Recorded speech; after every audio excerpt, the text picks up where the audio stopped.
जहन पर साथियों, आशा करता हूँ कि आप सभी अच्छे होंगे और मन लगा के तो पढ़ाई कर ही रहे होंगे।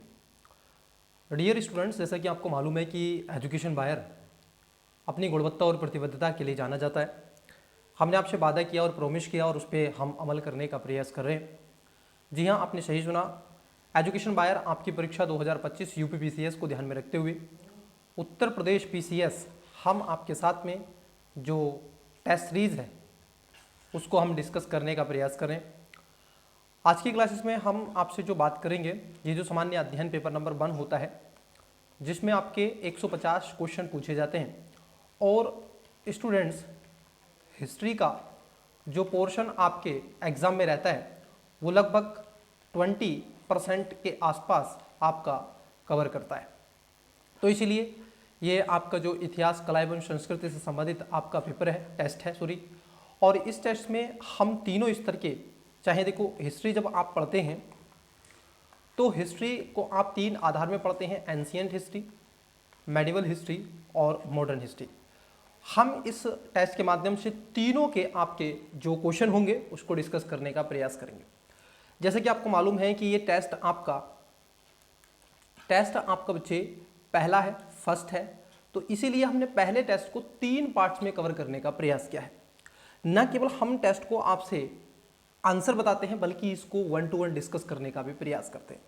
लेकिन मुझे बड़ा उल्लास और बड़ी खुशी हो रही है कि एजुकेशन बायर ने आपकी परीक्षा को ध्यान में रखते हुए, चाहे वो आपको किसी पीसीएस की तैयारी कर रहे हो, चाहे वो साथ साथ आप यूपीएससी की तैयारी कर रहे हो, करंट अफेयर आपके परीक्षा के पॉइंट ऑफ व्यू से और आपके व्यक्तिगत तो आपके विचारों को ध्यान में रखते हुए बड़ा ही महत्वपूर्ण होता है। इसीलिए हमने करंट अफेयर को लेकर के आपको इंडियन एक्सप्रेस और द हिंदू और उसके साथ साथ दैनिक जागरण और भास्कर भी हम आपको निःशुल्क और फ्री में प्रोवाइड करवा रहे हैं।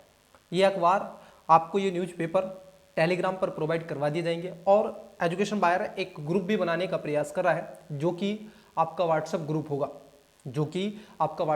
होगा और उस व्हाट्सएप ग्रुप में भी आपको चीज़ें प्रोवाइड करवाई जाएंगी।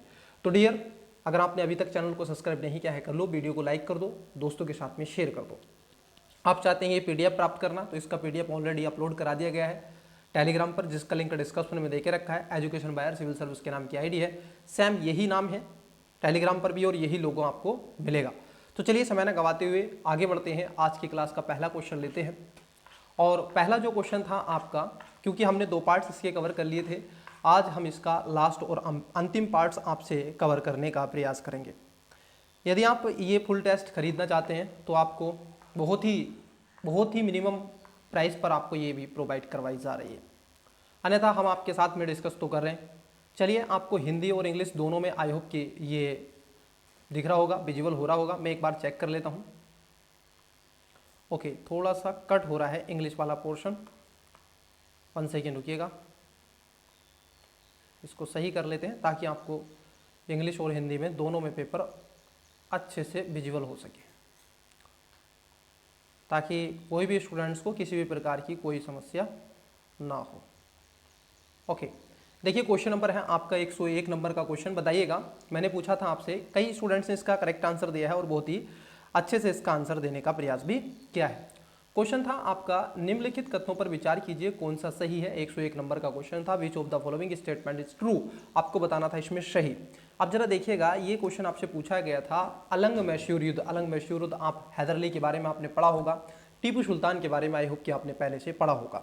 प्रथम अलंग मैसूर युद्ध की बात कर लें तो ये 1767 से 69 में हुआ था और एक संधि हुई थी स्टूडेंट्स, आप देखोगे मद्रास की संधि, और उस मद्रास की संधि के साथ ये युद्ध समाप्त हुआ। तो प्रथम अलंग मैसूर युद्ध अंग्रेजों की हार के साथ समाप्त हुआ। देखो, ये आपसे पूछा है सही, यह अंग्रेजों की हार के साथ समाप्त हुआ। अचानक मद्रास की संधि इसमें चली गई थी, इसके कारण ये हुआ था। तो युद्ध के साथ नहीं बल्कि ये किसके साथ में समाप्त हुआ था, संधि के साथ में समाप्त हुआ था। तो पहला तो क्या है, गलत है। द्वितीय अलंग मैसूर युद्ध में सर अय्यर कूट के नेतृत्व में अंग्रेजों ने हैदर अली को पराजित किया। डियर स्टूडेंट्स, आप देखोगे द्वितीय जो अलंग मैसूर युद्ध था ये 1780 में लड़ा गया। हैदर अली और अंग्रेजों के विरुद्ध में निजाम के साथ गठबंधन में कर्नाटक वगैरह के साथ में शुरू किया गया और इसमें खासतौर पर निर्णायक नुकसान तो हुआ था, हैदर अली को निडर रूप से रहा, लेकिन अंग्रेजों का सामना करने में केवल नुकसान उठाना पड़ा। 1781 में पोर्टो नोवो और अनेक युद्ध के तंग आकर के दोनों पक्षों में मंगलोर की संधि कर दी गई थी, इसलिए ये भी गलत है। तो सेकंड वाला किससे हुआ था? मंगलोर की संधि। मंगलोर की संधि के साथ ये युद्ध समाप्त हुआ।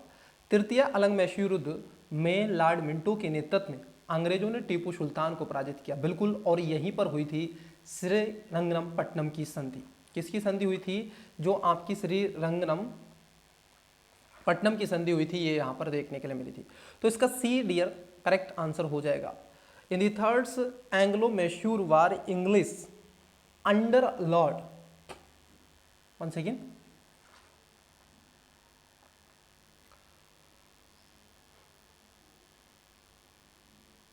Lord Minto defended Tipu Sultan. Yes, ये यहां पर आपका क्या हो जाएगा? सही हो जाएगा। चौथा जो स्टेटमेंट है वो चौथा स्टेटमेंट आपका गलत है।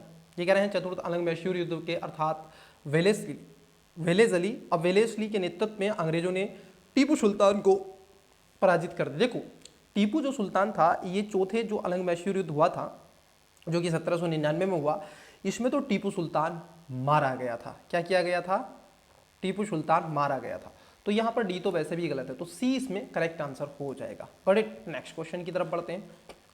क्वेश्चन आपको हिंदी इंग्लिश दोनों में दिख रहे हैं, थोड़ा फास्ट वे में चलेंगे। बताइएगा 102 नंबर। निम्नलिखित युद्धों पर विचार कीजिए, कलाक्रम में आपको व्यवस्थित करना है। जैसे पिंडारी युद्ध कब हुआ था? अब आपको एक एक करके इस पर देखो, ऐसे में आपको क्या होना चाहिए, इनके बारे में ऑफकोर्स पूर्ण रूप से पता होना चाहिए।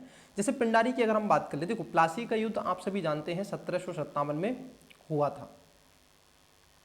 प्रथम कर्नाटक के युद्ध की भी आप बात कर लें, इसको भी आप जानते हैं, ये 1740 से 48 के बीच में लड़ा गया था। ठीक है, ये भी आपको पता है। वहीं अगर हम देखें पिंडारी जो युद्ध हुआ था, ये 1817 से, कब हुआ था? 1817 से 1818 में हुआ था। और इसके साथ साथ अगर हम देखें जो आरकट का युद्ध हुआ था, जिसको कर्नाटक भी हम कहते हैं, 1751। ठीक है, तो ये सारी चीज़ें आपकी हो जाती हैं। अब देखो, मुझे ओवरऑल एक चीज़ जरा यहाँ पर ये पता चल रहा है कि जो प्लासी का युद्ध है वो पहले होगा प्रथम कर्नाटक युद्ध के प्लासी का युद्ध आपको पहले होगा। तो कहने का तात्पर्य यह है पिंडारी का युद्ध भी बाद में होगा। तो 3 जहाँ पर होगा अगर हम देखें तो सबसे पहले क्या है? चौथा आएगा कर्नाटक का युद्ध 1740, फिर 1757 बाद में आता है। तो 4-3, ठीक है, 4-2। अच्छा, और जो आपका अंकोर्ट का युद्ध होता है, जिसको अंकोर्ट का युद्ध कहते हैं, तो ये रॉबर्ट क्लाइव के बीच में 1751 में हुआ था। ये 1751 में हुआ था। तो ये आपका दूसरे पाएगा। तो 4-2-3-1, तो इसका राइट आंसर हो जाएगा ऑप्शन नंबर ए। क्या हो जाएगा स्टूडेंट्स? ऑप्शन नंबर ए इसका राइट आंसर हो जाएगा। क्वेश्चन नंबर है 3, बताइएगा वीडियो को पोस्ट करके इसका राइट आंसर देखिएगा। सिख आंदोलन के संदर्भ में कौन सा सत्य है? With reference to Sikh movements which of the following statement is true, मतलब कि आपको बताना है कौन सा इसमें से सत्य है और कौन सा गलत है। देखिए, बड़ा ही अच्छा क्वेश्चन है। गुरु नानक ने चक रामदास की आधारशिला रखी और जिसे अब अमृतसर कहा जाता है। देखो, ये गुरु नानक ने नहीं की थी, बल्कि इन्होंने तो तांडवी में ये लेखाकार के रूप में एक परिवार में जन्म हुआ, सामुदायिक सही रसोई वगैरह की इन्होंने अवधारणा को आगे बढ़ाया। ठीक है, तो ये तो आपका पहला जो है ये गलत है। इन्होंने गुरुमुखी वगैरह वगैरह की सारी चीज़ें करी थी। ठीक है, तो ये पहला वाला जो है ये आपका गलत है। दूसरा है गुरु अंगद ने लंगर समुदाय, देखो ये भी गलत है, ये भी गलत है। गुरु अर्जुन देव ने पंजाबी भाषा में गुरुमुखी, नहीं, ये तो गुरु नानक ने लिखी थी। गुरु हरगोविंद ने सच्चा पातशाह की उपाधि धारण की थी, ये आपका एकदम क्या हो जाएगा, इसमें करेक्ट हो जाएगा। ठीक है, जो गुरु आपके हरगोविंद सिंह थे, इन्होंने सच्चा पातशाह की उपाधि धारण करी थी, तो डी इसका राइट आंसर हो जाएगा। गुरु रामदास ने चक रामदास और रामदासपुर की आधारशिला रखी, जिसे वर्तमान में अमृतसर कहा जाता है। तो ये जो था अमृतसर कहा जाता है जिसको, ये गुरु खासतौर पर रामदास के द्वारा रखा गया था। नेक्स्ट क्वेश्चन की तरफ पढ़ते हैं। क्वेश्चन है आपका 4 नंबर 4-5, बताइएगा। शिवाजी के शासनकाल में सर-ए-नौबत था। अब देखो, शिवाजी के शासनकाल में जो सर-ए-नौबत था, अगर हम देखें तो ये सैन्य कमांडर होता था। क्या होता था? मिलिट्री जो आपका कमांडर है स्टूडेंट्स, ये यहाँ पर होता था। तो 104 का जो करेक्ट आंसर होगा सर-ए-नौबत। ठीक है, तो ये आपसे पूछा गया है। जैसे पेशवा प्रधान हुआ करते थे, सर-ए-नौबत सेनापति हुआ करता था कमांडर, अमत्य जो मजदूर का लेखाकार होता था, उसके साथ साथ वाकायानीश जो है सूफी और पुलिस पोस्ट ऐतिहासिक अभिलेखाकार था, और सुरन जो आपका 20 था, ये चिटनीश और सचिव के रूप में था। सुमंत दरवीर और न्यायाधीश न्याय देने वाला होता था। पंडित राव जो थे ये दान और खर्च से संबंधित हुआ करते थे। तो चलिए नेक्स्ट क्वेश्चन की तरफ बढ़ते हैं। क्वेश्चन नंबर है आपका 5। हु अमंग द फॉलोइंग, ये पूछा गया है आपसे, जो मुगल सम्राट ने, किसने एक तरीके से Nawab of Bengal stopped paying trips tributes to this Mughal empire, मतलब कि बंगाल के जो नवाब हुआ करते थे उसमें किसने मुगल सम्राट को कर देना ही बंद कर दिया था। देखो डियर स्टूडेंट्स, इसका जो करेक्ट आंसर हो जाएगा वो हो जाएगा आपका अलीवर्दी खां, क्योंकि यहाँ पर अलीवर्दी जो खां दो है, ये अलीवर्दी खां की अगर हम टाइम पीरियड की बात कर लें तो ये 1740 में यहाँ पर आता है। कब आता है? 1740 में यहाँ पर आता है। फिर मराठाओं का इस पर आक्रमण होता है। फिर इसी पे आप देखोगे शरदेशमुखी जो वहाँ पर जो मुगल सम्राट की जो मराठों की कर पद्धति हुआ करती थी वो इसको थोपा गया। लेकिन मुर्शीद कुली खां इसका जन्मदाता कहा जाता है। सिराजुद्दौला तो ये अलग की बात है, और सरफराज खान बहुत बात की बात यहाँ पर देखने के लिए मिलेगी। तो इसका जो राइट आंसर होगा ऑप्शन नंबर आप देखोगे बी हो जाएगा। क्या हो जाएगा? बी इसका करेक्ट आंसर हो जाएगा। चलिए 106 नंबर का क्वेश्चन देखिएगा। 106 नंबर क्वेश्चन आपकी स्क्रीन पर है और 107 भी। चलिए 106 का आप राइट आंसर दें। Which of the following is not associate state that come into existence during this later Mughals, मतलब कि उत्तराधिकारी राज्य नहीं था जो कि उत्तरकालीन मुगल शासकों के दौरान अस्तित्व में आया। ये आपको बताना है। देखिए 106 का आपको करेक्ट आंसर कमेंट्स में देना है। हैदराबाद, अवध, मैसूर, बंगाल। फिर से पढ़ देते हैं। उत्तराधिकारी राज्य नहीं था, इसमें कौन सा उत्तराधिकारी राज्य नहीं था ये आपको कमेंट्स में बताना है। 107 है कि अहमदनगर सल्तनत की स्थापना किसके द्वारा की गई थी। देखो अहमदनगर सल्तनत की जो स्थापना की गई थी मलिक अहमद शाही, अब यहाँ पर है बुरान निजाम प्रथम के द्वारा, बुरान निजाम प्रथम शाह प्रथम के द्वारा, या फिर आप देखोगे मुकम्मलन खान के द्वारा। तो इसमें जो राइट आंसर होगा मलिक अहमद शाह वारी के द्वारा। किसने की थी? ये 1700 लगभग 1494 के आसपास में मलिक अहमद शाह वारी के द्वारा जो आपका अहमदनगर है इसकी स्थापना की गई थी। ठीक है, तो राइट आंसर क्या होगा? ऑप्शन नंबर आप देखोगे करेक्ट आंसर हो जाएगा ऑप्शन नंबर डी। चलिए नेक्स्ट क्वेश्चन की तरफ बढ़ते हैं। क्वेश्चन नंबर है 108। जैसे कि आप हिस्ट्री के स्टूडेंट्स ऑलरेडी पहले से रहे हैं, पीडीएफ इसका ऑलरेडी हमने टेलीग्राम पर प्रोवाइड करवा दिया गया है, लिंक डिस्क्रिप्शन में है। जो आपसे क्वेश्चन पूछा जा रहा है आप जरूर बताइएगा। आपका कोई भी डाउट हो आप हमसे पूछ सकते हैं, कमेंट्स कर सकते हैं। पर्सनली बात करने के लिए हमने व्हाट्सअप आपका नंबर प्रोवाइड करवा दिया, वहाँ पर भी आप कर सकते हैं अगर आपका कोई भी स्टडी से रिलेटेड क्वेश्चन है। नहीं तो इंस्टा पर भी फॉलो कर सकते हैं, एजुकेशन बायर सिविल सर्विस के नाम की आईडी है वहाँ पर भी। आइए क्वेश्चन नंबर देखिएगा 108। क्या है? 108 नंबर है, निम्नलिखित में से नागलपुरम के संस्थापक कौन थे। देखो होता क्या है ना स्टूडेंट्स, होता क्या है कि यूपीपीएससी उसमें थोड़े से फैक्ट पूछता है आपसे, है ना। यूपीएससी में थोड़े कम फैक्ट पूछता है, लेकिन वर्तमान में आप देखोगे यूपीएससी और यूपीपीएससी में कुछ फर्क ही, अंतर आपको बहुत कम सीमित हो गया है। तो यहाँ पर जो नागलपुरम की बात कर लें तो ये कृष्णदेव राय के द्वारा किया गया था। ठीक है, इसकी स्थापना किसने की थी? कृष्णदेव राय के द्वारा की गई थी। ये 1509 से 1529 के समय, 1509 से 1529 के समय यहाँ पर कृष्णदेव राय ने उसके शासनकाल की विशेषता विस्तार और सुदृढ़ीकरण थी। उसने कुछ बेहतरीन मंदिरों का भी निर्माण करवाया था। दक्षिण भारतीय मंदिरों में प्रभावशाली गोपुरम का निर्माण भी इसी को जाता है। अगर आपसे पूछे गोपुरम ये क्या होता है, इसको कमेंट्स में बताइएगा। गोपुरम डियर क्या होता है ये कमेंट्स में आपको बताना है। गोपुरम जो कि आप देखते हैं द्रविड़ जो शैली आप पढ़ेंगे, ठीक है, सांस्कृतिक शैली को, तो वहाँ पर आप गोपुरम भी पढ़ते हैं। तो उसमें आपसे पूछा जाता है गोपुरम के बारे में, तो बताइएगा ये जो गोपुरम है ये क्या है। ठीक है, तो इसका जो राइट आंसर है ऑप्शन नंबर आप देखोगे, इसका करेक्ट आंसर हो जाएगा ऑप्शन नंबर आपका ए।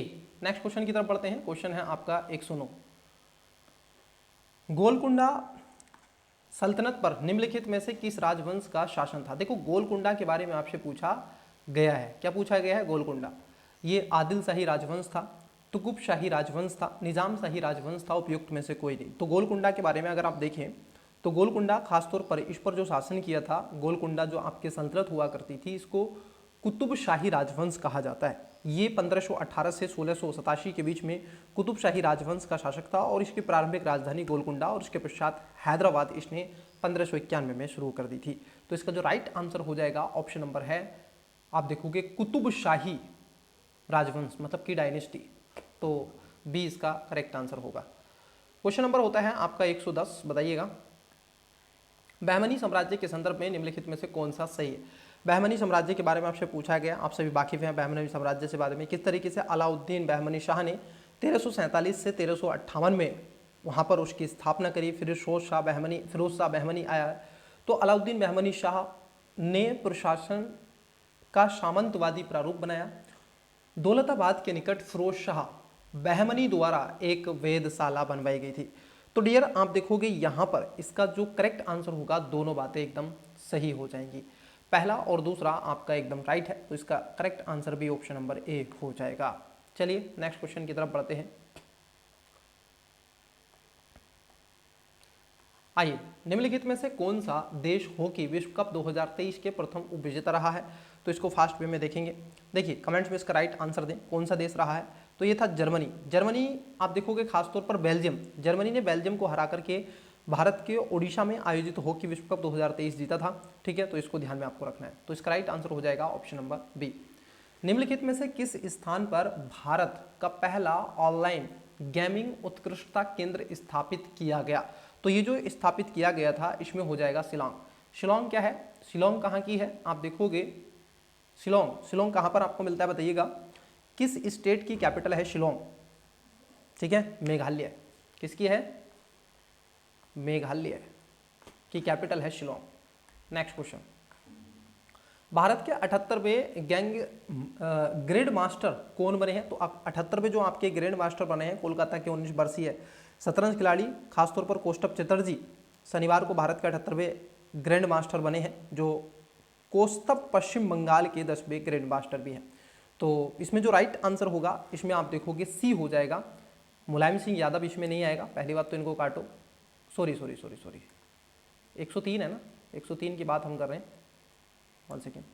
तो इसमें कौन है, कौस्तुभ चटर्जी। ठीक है, नेक्स्ट, निम्नलिखित पदक विजेताओं पर विचार कीजिए। आप जो आपके पदक विजेता रहे हैं उनके बारे में आपसे पूछा गया है, तो मुलायम सिंह यादव भी हैं, श्रीनिवास वर्धन भी हैं और जाकिर हुसैन भी हैं। ये सबको पद्म विभूषण से सम्मानित भी किया जा चुका है, तो यहाँ पर डी आ जाएगा इसका राइट आंसर। ठीक है, आप देखोगे पद्मश्री, पद्म विभूषण, ठीक है, और भारत रत्न आप सभी देखते हैं। जो 5 भारत रत्न दिए गए थे उनको थोड़ा सा याद रखिएगा। ठीक है, उनके बारे में थोड़ा सा ध्यान रखिएगा। कमेंट्स में भी आप बता सकते हैं जो 5 भारत रत्न दिए गए थे वो किस किसको दिए गए थे, अभी तो नहीं आया, पिछले वाले आपसे पूछे जा सकते हैं, आरओ में भी और यूपीपीसीएस में भी। नेक्स्ट, निम्नलिखित में से किस स्थान पर विश्व का पहला ताड़पत्ता पांडुलिपि संग्रहालय स्थापित किया गया है। अब देखिए ताड़पत्ता जो पांडुलिपि स्थापित किया गया है ये किस में किया गया है, ये आपसे पूछा गया है, तो इसका जो राइट आंसर बताइएगा कमेंट्स में। देखो इसका राइट आंसर हो जाएगा ऑप्शन नंबर ए, केरल। हाल ही में भारतीय प्रधानमंत्री ने निम्नलिखित में से किस स्थान पर टेंट सिटी का उद्घाटन किया, तो टेंट सिटी का जो उद्घाटन किया है, क्योंकि ये दुनिया के सबसे लंबे नदी क्रूज एमबी गंगा विलास को हरी झंडी दिखाकर उन्होंने वाराणसी से टेंट सिटी का उद्घाटन भी किया है और कई अंतर्देशीय जलमार्गों की परियोजना की आधारशिला भी उन्होंने रखी है। तो ये हो जाएगा, इसका राइट आंसर क्या है, बनारस, मतलब कि वाराणसी। क्वेश्चन नंबर है 117, बताइएगा इसका राइट आंसर कमेंट्स में। निम्नलिखित में से किस राज्य को पहला पूर्ण डिजिटल बैंकिंग राज्य घोषित कर दिया गया है, मतलब कि which of the following state has been declared as first fully digital banking state, तो कौन सा है जो कि पूर्ण रूप से डिजिटल बैंकिंग स्टेट बना है, तो केरल है, केरल यहाँ पर। निम्नलिखित में से किस स्थान पर 17वें प्रवासी भारतीय दिवस का आयोजन किया गया था, जो प्रवासी भारतीय दिवस आपको देखने के लिए मिलेंगे ये खास तौर पर थे इंदौर। इंदौर कहाँ पर मिलता है, मध्य प्रदेश, एमपी में, मध्य प्रदेश में आपको इंदौर देखने के लिए मिलता है। नेक्स्ट, प्रवासी अमृतकाल में भी भारत की प्रगति, विश्वसनीय भागीदारी, ये इसकी थीम थी। उसके बाद पूछा गया है निम्नलिखित में से किस नदी के नीचे भारत की पहली अंडर वाटर मेट्रो का संचालन किया गया, तो इसका राइट आंसर आपको बताना है। ये बड़ा इजी सा क्वेश्चन है और बहुत ज्यादा करंट अफेयर में भी रहा है। Question number 119, under which of the following rivers India first under water metro will wing operation, अब ये कहाँ पर स्टार्ट किया गया था, तो इसका राइट आंसर आपको देना है। चलिए क्वेश्चन नंबर देखिएगा 120 सामरिक दृष्टि से महत्वपूर्ण सियोम ब्रिज का निर्माण किया गया, तो ये जो आपका सियोम ब्रिज है स्टूडेंट्स आपसे पूछा जा सकता है। अभी चर्चाओं में कुछ दिन पहले आपने देखा होगा, चर्चाओं में रहा था एक ब्रिज था, ठीक है, उसके बारे में आप सभी जानते होंगे। तो ये जो आपका सियोम ब्रिज है स्टूडेंट्स, इसका जो राइट आंसर हो जाएगा अरुणाचल प्रदेश। क्या हो जाएगा, अरुणाचल प्रदेश हो जाएगा, क्योंकि रक्षा मंत्री राजनाथ सिंह ने सीमा सड़क जो आपका बीआरओ है उसको पूर्ण रूप से 27 अन्य बुनियादी ढांचा परियोजनाओं के साथ में अरुणाचल प्रदेश के सियोम ब्रिज का उदाहरण कर दिया है। इससे क्या होगा, लद्दाख से लेकर अरुणाचल प्रदेश तक भारत की सीमावर्ती बुनियादी ढांचे में काफ़ी वृद्धि होगी और अधिकतर चीनी सीमा के नज़दीक ये बनाया जा चुका है। चलिए नेक्स्ट क्वेश्चन देखते हैं। क्वेश्चन है आपका 121, तमु लोशर द्वारा मनाया जाने वाला एक प्रमुख त्यौहार कौन सा है। जो तमु लोशर वाला त्यौहार मनाया जाता है ये नेपाल में खासतौर पर इसको बनाया जाता है। निम्नलिखित में से कौन सा भारत का पहला संविधान साक्षर जिला बन गया। अब देखो ये बड़ा अच्छा क्वेश्चन पूछा गया है, इसका राइट आंसर दें मुझे कि कौन सा ऐसा डिस्ट्रिक्ट बना है जो खासतौर पर क्या है, संविधान साक्षर के रूप में उसको जाना जाता है। मदुरै है, कोयट्टम है, इम्फाल है या कोल्लम है। बहुत ही इजी सा क्वेश्चन है, बहुत ही इजी सा क्वेश्चन है। ठीक है, खासतौर पर ये केरल के मुख्यमंत्री ने पिनराई विजयन ने इसकी घोषणा भी की थी, इसको बताया था। ठीक है, तो आप बताइएगा इसके बारे में। विश्व का सबसे बड़ा, तो 122 का राइट आंसर आपको क्या करना है, कमेंट्स में देना है डियर। ठीक है, क्या करना है, कमेंट्स में देना है। विश्व का सबसे बड़ा पूर्ण क्षमता वाला हॉकी स्टेडियम का उद्घाटन किया गया। अब ये जो हॉकी स्टेडियम का उद्घाटन किया गया था, ये बिरसा मुंडा अंतर्राष्ट्रीय हॉकी स्टेडियम को आधारशिला के तौर पर विश्व का सबसे बड़ा क्षमता वाला हॉकी स्टेडियम के रूप में मान्यता दी गई। तो ये कहाँ पर है, ये कहाँ पर आपको मिलेगा, ये मिलेगा आपका राउरकेला। ठीक है, छत्तीसगढ़ में आपको देखने के लिए मिल जाएगा। चलिए, सॉरी, उड़ीसा के सामने मुख्यमंत्री के नवीन पटनायक के आशय रूप से प्रमाण भी दिया था। तो ये है राउरकेला। नेक्स्ट क्वेश्चन को देखते हैं। क्वेश्चन है आपका 124, बताइएगा 124 का राइट आंसर क्या होगा। 124 का राइट आंसर देखिएगा, निम्नलिखित में से किस शहर को आंध्र प्रदेश की नवीन राजधानी घोषित किया गया। ये कह रहे हैं कि किस शहर को आंध्र प्रदेश की नवीन राजधानी घोषित किया गया था। तो इसमें खासतौर पर नवीन जो राजधानी घोषित हुई है वो विशाखापत्तनम हुई है। विशाखापत्तनम राजस्थान जो आंध्र प्रदेश है उसकी कैपिटल बनी है, नई कैपिटल बनी है। ये अपने 3 कैपिटल्स प्लान के भाग के रूप में दक्षिण भारत और राज्य आंध्र प्रदेश की विशाखापत्तनम को अपनी नवीन राजधानी बनाया गया। आंध्र प्रदेश के मुख्यमंत्री जगन मोहन रेड्डी के द्वारा 3 कैपिटल्स प्लान में, देखो अब इन्होंने क्या है, 3 कैपिटल्स इनकी बनाई गई हैं। ठीक है, मौजूदा राजधानी अमरावती में भीड़ भाड़ कम करने में इसको सहायता मिलेगी। तो अमरावती हुआ करती थी पहले, लेकिन अब इसको विशाखापत्तनम भी बना दिया गया है। कौन सा, विशाखापत्तनम। 125 का राइट आंसर दें स्टूडेंट्स, निम्नलिखित में से किस देश ने हाल ही में यूरो को अपनी आधारिक मुद्रा के रूप में स्वीकार किया। यूरो आप सभी जानते हैं यूरोप की है यूरो, तो किसने इसको स्वीकार किया है। देखो 1 जनवरी 2023 को यूरो एरिया में शामिल हो गया कौन, क्रोएशिया। ठीक है, क्रोएशिया। नेक्स्ट 126 का बताइएगा, हाल ही में मिसाइल पृथ्वी द्वितीय खबरों में थी। अब देखो पृथ्वी जो सेकंड थी, अगर हम इसकी बात कर लें तो ये क्या है, देखो पृथ्वी क्या होती है, ये सतह से सतह पर मार करने वाली है। ध्यान रखना, ये सतह से सतह पर मार करने वाली एक मिसाइल कही जाती है। क्या ये आपको क्रूज मिसाइल कही जाती है या फिर बैलिस्टिक मिसाइल है। तो ध्यान रखना, जो पृथ्वी आपकी सेकंड है ये आपकी कौन सी मिसाइल है, ये बैलिस्टिक मिसाइल है। क्या है, बैलिस्टिक मिसाइल आपकी हो जाती है, ये आपकी डियर बैलिस्टिक मिसाइल के रूप में जानी जाती है। तो इसका राइट आंसर हो जाएगा, recently missile Prithvi second was in news in surface to surface missile के रूप में इसको जाना जाता है। चलिए नेक्स्ट क्वेश्चन की तरफ बढ़ते हैं। क्वेश्चन है 127 नंबर, वर्ष 2023 के गणतंत्र दिवस परेड में सर्वश्रेष्ठ झांकी का पुरस्कार निम्नलिखित में से किस राज्य को प्रदान किया गया।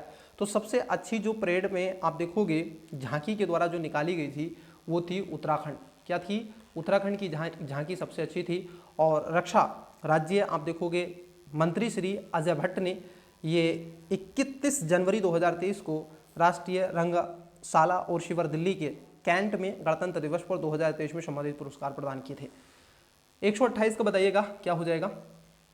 निम्नलिखित में से कौन नाटू नाटू गीत का गीतकार जिसने गोल्डन ग्लोबल पुरस्कार सम्मानित किया गया। नाटू नाटू 3R आपने मूवी देखी होगी, सॉरी 3R आपने मूवी देखी होगी, मैंने देखी है ना। तो उसमें डांस भी है नाटू नाटू वाला पर। तो कहने का तात्पर्य है यहाँ पर अब आपको इसका राइट आंसर बताना है।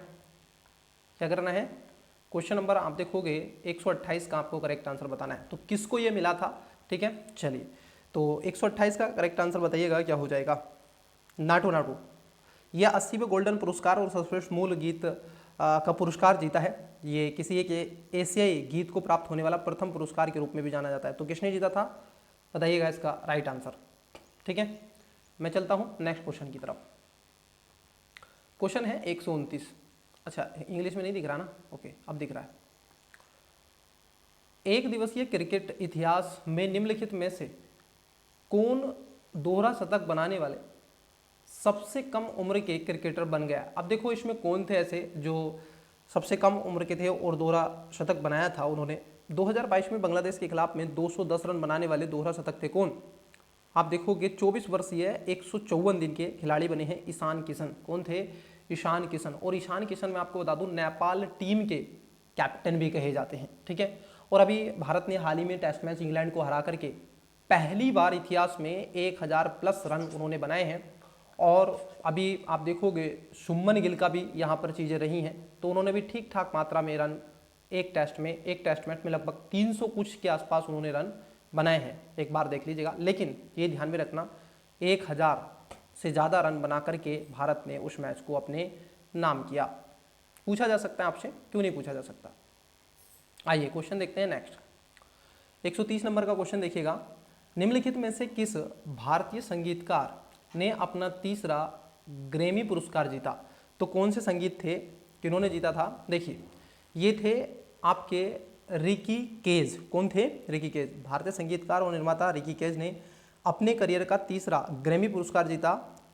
उनके डिवाइडिंग टाइम्स एल्बम्स को बेस्ट इमर्सिव ऑडियो एल्बम्स की श्रेणी में नामित किया गया। तो ये कौन थे, रिकी रैच। नेक्स्ट, निम्नलिखित में से कौन सा शहर काला घोड़ा महोत्सव से संबंधित है। ये बहुत ही अच्छा क्वेश्चन है। काला घोड़ा, काला चावल, ये सब आपसे पूछ लेता है, क्या क्या नहीं पूछते। तो काला घोड़ा जो महोत्सव होता है ये मुंबई में होता है। कहाँ होता है डियर, मुंबई में होता है। ये हर साल फरवरी के महीने में मुंबई में आयोजित होने वाला सबसे बड़े बहुसंख्यक काला घोड़ा महोत्सव होता है। ठीक है, इसको ध्यान में रखना है। चलिए नेक्स्ट क्वेश्चन की तरफ बढ़ते हैं। क्वेश्चन लेते हैं 102 नंबर। निम्नलिखित में से किसने national geography pictures of the year जीता। तो किसने जीता था, बताइएगा इसका राइट आंसर। तो ये जो जीता था ये कार्तिक जो आपके स्वर्णिम थे इन्होंने जीता था। तो ये इसका राइट आंसर हो जाएगा। नेशनल ज्योग्राफी अपनी पहली pictures of the year photography प्रतियोगिता में विजेता तस्वीरों में की घोषणा भी की गई। तो सैन फ्रांसिस्को में एक सॉफ्टवेयर इंजीनियर कार्तिक जो आपके सुब्रमण्यम थे उन्होंने वन्यजीव फोटोग्राफी को शौकीन है और उन्हें पुरस्कार भी जीता था। ठीक है, आप भी चाहें तो एक कैमरा ले लें अच्छा वाला और सीधे फिर पिक्चर पे पिक्चर, है ना। चलिए नेक्स्ट देखिएगा। क्वेश्चन है आपका 133। अंतर्राष्ट्रीय बौद्धिक संपदा मतलब कि आईपी सूचकांक 2023 में भारत का स्थान कौन सा था। तो आईपी में जो भारत का स्थान रहा है अंतर्राष्ट्रीय बौद्धिक संपदा सूचकांक में, ये आप देखोगे 42वें स्थान पर रहा था। नेक्स्ट क्वेश्चन की तरफ, और ये WTO से संबंधित होता है, ये तो आप सभी जानते हैं। निम्नलिखित में से किसे विश्व बैंक समूह के अध्यक्ष के रूप में नियुक्त किया गया। अभी देखो विश्व बैंक समूह के अध्यक्ष के रूप में अजय जो बांगा थे ये भारतीय हैं। ठीक है, अजय बांगा ने 2 जून 2023 को विश्व बैंक समूह के अध्यक्ष के रूप में अपना 5 वर्ष का कार्यकाल शुरू कर दिया है। अजय बांगा ने हाल ही में जनरल अटलांटिक के उपाध्यक्ष के रूप में भी कार्य किया। इससे पहले वह लगभग 24,000 कर्मचारियों वाले वैश्विक संगठन मास्टर कार्ड के अध्यक्ष भी मतलब कि आप देखोगे सीआई बन चुके हैं, CEO बन चुके हैं। तो कौन थे, अजय बांगा। 135 नंबर का राइट आंसर दे बच्चे डियर बताइएगा। यहाँ पर सही नहीं पूछा है, व्यक्ति हैं और संबंधित हैं। जैसे कनक रेले, मोहिनीअट्टम, ये किससे संबंधित है बताइएगा। देखो कनक रेले जो है ये मोहिनीअट्टम से रिलेटेड है, ये बात सही है। जो आपके जेशविन एल्ड्रिच हैं, ठीक है, ये भी इससे संबंधित हैं। ऐश्वर्य प्रताप सिंह तोमर जो है भारतीय खेल निशानेबाजी से संबंधित है, ये भी सही है। और जो आपकी रचिंद्र रविंद्र जो है ये क्या है, क्रिकेट है। अब देखो यहाँ पर चेस बता रहे हैं, नहीं ये किससे संबंधित है, क्रिकेट से संबंधित है। सॉरी 1 सेकेंड, ये हो क्या रहा है, थोड़ा सा लैग भी कर रहा है, इसको देखेंगे क्लास के बाद। ये क्रिकेटर हैं और जो आपके रचिन रविंद्रा हैं ये चेन्नई में खेलते हैं। ठीक है, चेन्नई सुपर किंग IPL में आपने देखा होगा। चलिए तो नेक्स्ट क्वेश्चन की तरफ बढ़ते हैं। क्वेश्चन है आपकी स्क्रीन पर, 1 सेकेंड रुको जरा, हो क्या रहा है, ये हो क्या रहा है। पेन थोड़ा सा मेरे को लग रहा है कि लैग सा कर रहा है क्योंकि ये अच्छे से रीज नहीं कर पा रहा है। क्वेश्चन है 136 नंबर, देखो विग्नेश एन.आर. खिलाड़ी। अब देखो जो आपके विग्नेश एन.आर. खिलाड़ी हैं ये किससे संबंधित हैं, तो शतरंज के खिलाड़ी के रूप में इनको चेस, ठीक है, आपने देखा होगा विग्नेश के बारे में। नेक्स्ट क्वेश्चन है निम्नलिखित में से किसने विक्ट्री सिटी उपन्यास लिखा। जो विक्ट्री सिटी उपन्यास है डियर, ये जो लिखा गया था, ये लिखा था आपके, किसने लिखा था, सलमान रुश्दी के द्वारा इसको लिखा गया था। विक्ट्री सिटी फरवरी 2023 में प्रकाशित सलमान रुश्दी का उपन्यास है। यह है रुश्दी का 15वां उपन्यास के रूप में जाना जाता है, ठीक है। तो इसका राइट आंसर क्या हो जाएगा, सलमान रुश्दी। नेक्स्ट 138वां क्वेश्चन देखो, याया तोशो झील हाल ही में चर्चाओं में रही थी। कौन सी, याया तोशो झील। अब ये जो याया तोशो झील रही है ये चर्चाओं में रही थी और आप सभी वाकिफ हैं ये कहाँ पर है। इसका राइट आंसर आपको क्या करना है, कुछ नहीं करना है, आपको कमेंट्स में इसका करेक्ट आंसर दे देना है। चलिए नेक्स्ट क्वेश्चन की तरफ बढ़ते हैं।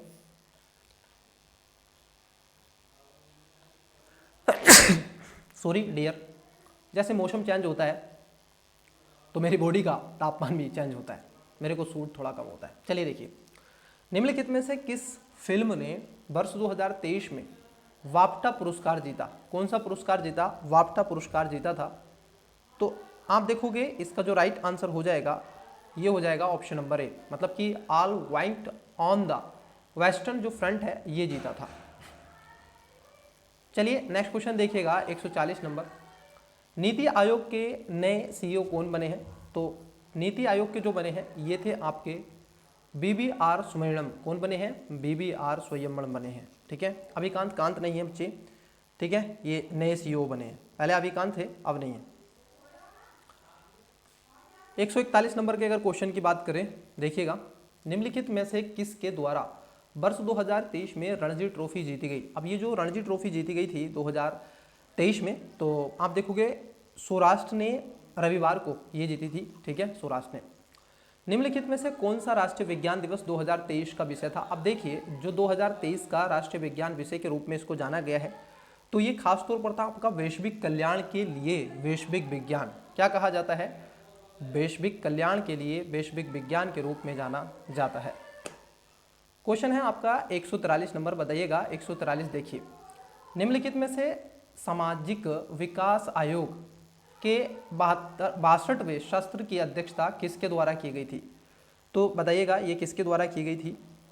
ये हो जाएगा, आप देखोगे रुचिरा कंबोज। किसने की थी, रुचिरा कंबोज ने। कंबोज ने सामाजिक विकास मामले के अंतर्राष्ट्रीय सहयोग को बढ़ावा देने के उद्देश्य से सामाजिक विकास के 62वें सत्र की अध्यक्षता संभाली है, तो इसको ध्यान में रखना है।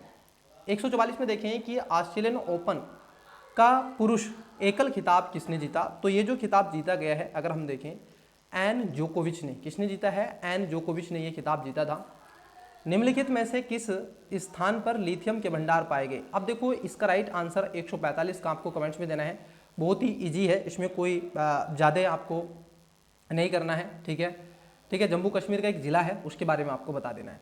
146 देखिएगा, निम्नलिखित में से कौन सा राष्ट्रपति भवन के मुगल गार्डन का नया नाम है। अभी देखो इसका नाम बदल के चेंज कर दिया गया है, ठीक है, तो इसका भी राइट आंसर आप कमेंट्स में दे सकते हैं। देखिए इसका राइट आंसर हो जाएगा अमृत उद्यान। क्या कहा जाता है, अमृत उद्यान। राष्ट्रपति ने इसकी सोशल मीडिया पर बहुत सारी पिक्चर्स भी शो की थी। 147 की बात कर लें तो भारी भूकंप के दौरान तुर्की तथा सीरिया की सहायता के लिए भारतीय सेना द्वारा निम्नलिखित में से कौन सा अभियान शुरू किया गया। देखो अभी जब तुर्की और सीरिया में क्या हुआ था, भूकंप आया था, तो उसको लेकर के भारत ने एक ऑपरेशन शुरू किया था जिसका नाम था ऑपरेशन दोस्त, ठीक है, ये पूछा जा सकता है। ऑपरेशन गंगा बताइएगा, ऑपरेशन राहत और ऑपरेशन मैत्री किससे संबंधित है। नेक्स्ट क्वेश्चन है 148 नंबर, देखिएगा निम्नलिखित में से किसके द्वारा the poverty of politicals economy उपन्यास लिखा गया। तो ये जो उपन्यास लिखा है अगर हम देखें, ये लिखा गया है आपके मेघनाद देसाई के द्वारा। नेक्स्ट क्वेश्चन की तरफ बढ़े तो नेक्स्ट क्वेश्चन हो जाएगा आपका, आप देखोगे तर्कश अभ्यास। देखो तर्कश जो अभ्यास है अगर हम इसकी बात कर लें तो तर्कश अभ्यास आपका किससे संबंधित है, राष्ट्रीय सुरक्षा जो आपका गारत है NSG और अमरीकी विशेष अभियान SOF से रिलेटेड है। तो चलिए आज की क्लास का लास्ट क्वेश्चन की तरफ बढ़ते हैं। क्वेश्चन है आपका, विश्व आर्द्रभूमि दिवस वर्ल्ड वेटलैंड डे 2023 का विषय निम्नलिखित में से कौन सा था। तो डियर इसका राइट आंसर आपको क्या करना है, कमेंट्स में देना है। ठीक है, आज की क्लासेस में इतना ही रहने देते हैं। ठीक है, मिलते हैं आपसे अगले टेस्ट में। तब तक के लिए मल्ला के पढ़ते रहिएगा, रिवीजन करते रहिएगा। चैनल पर पहली बार आए हैं सब्सक्राइब कर लीजिएगा, वीडियो को लाइक कर दीजिएगा। आपको सेशन कैसा लगा फीडबैक देना मत भूलिएगा। मिलता हूँ नेक्स्ट टेस्ट में और किसी और टॉपिक के साथ, किसी पार्ट में, किसी चैप्टर में। तब तक के लिए बेस्ट ऑफ लक, बाय, जय हिंद।